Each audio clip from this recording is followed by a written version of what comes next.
Hi everyone, this is the drill press. When you step up to the drill press, the first thing you want to do is you want to make sure that you don't have anything dangling from your neck. You would tuck all of those kinds of things away.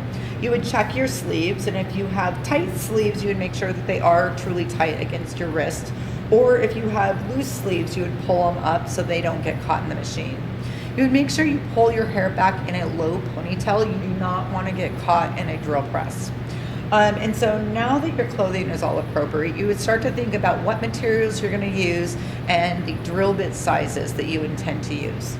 So if you were going to drill through wood, you would want to consider the drill bit size, because any drill bit that is larger than 1 inch means that you need to clamp that piece of wood to the table, so that if this drill bit were to catch the piece of wood and try and spin it, it wouldn't get spun out of your hands. If you were going to drill through a piece of metal, you would want to make sure you tape down that metal to a piece of wood, because if that metal gets caught with the bit and it starts to twist, those become really, really sharp edges that could get your hand.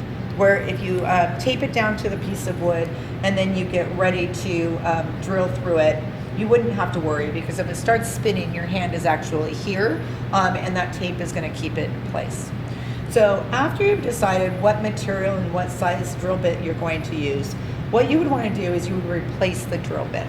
So on the machine, on a magnet, is going to be the chuck key. So this is our chuck key.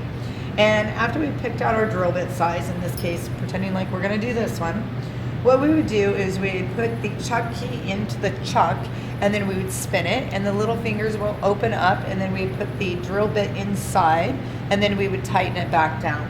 After we're done tightening that drill bit back down, we would want to make sure that we put our chuck key back on the magnet before we get started. And the reason for that is if you accidentally left it in the chuck key, when you turned it on, that chuck key would get thrown and it could hit somebody and hurt them. So you want to make sure you put it back on the magnet before you would turn on the machine. So now that my drill bit is in and my material is ready, what I would do next is I would make sure that I lift my hand up. I put one hand on the little lever right here, and then I would turn the machine on. Before I start to come down through the piece of material, I would put my hand back onto the material in order to make sure that it's secure. The drill bit would be twisting, and then I would just slowly come down through the piece of material that I was drilling in. When I was done, I would just lift it back up. And then I would make sure that I turn the machine off, and then I would make sure I clean up my entire mess, including putting my drill bits back away when I'm done using them, so that other people are able to find the location or find that drill bit when they're ready.